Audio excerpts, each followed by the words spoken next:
Se hizo un proyecto de drenaje con los vecinos de la primera avenida y 13 calle de la zona 2. Precisamente ha sido una gestión de ellos que desde hace meses que venían realizando, ¿verdad?, aquí en la municipalidad.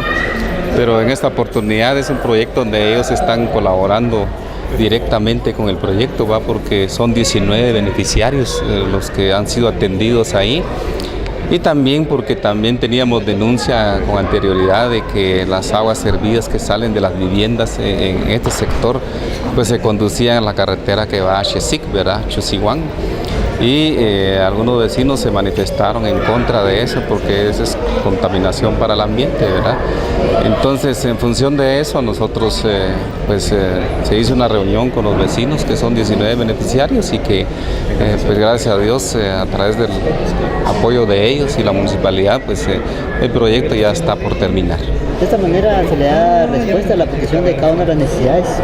Sí, en realidad pues el tema de drenaje es un servicio de mucha importancia para los vecinos, ¿verdad? Entonces nosotros como municipalidad vimos esa necesidad y por eso es que se atendió, y gracias también el aporte también de ellos directamente para que el día de hoy ya los vecinos están directamente participando para la terminación de este proyecto, y que nosotros lo vemos con entera satisfacción, ya que anteriormente ellos no carecían de este vital servicio, ¿verdad?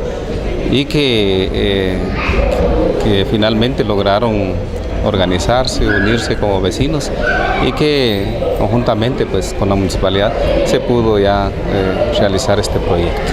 En primer lugar agradecemos al Señor, ¿verdad?, la oportunidad que nos permite de obtener el beneficio de contar ya con un, se puede decir que ya con un drenaje sanitario para el bien de los vecinos de este sector. ¿Cuánto tiempo ustedes carecían de este drenaje?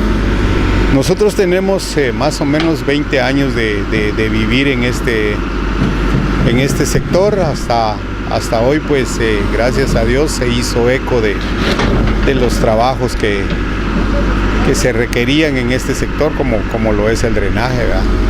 ¿Cuántas familias salen beneficiadas de este proyecto?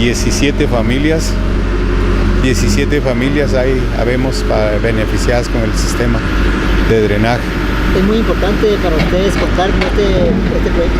Creemos que dentro de los objetivos del milenio está todos estos derechos que el ciudadano debe tener, y como le decía yo al principio, gracias a Dios que se hizo eco de nuestra petición en la municipalidad.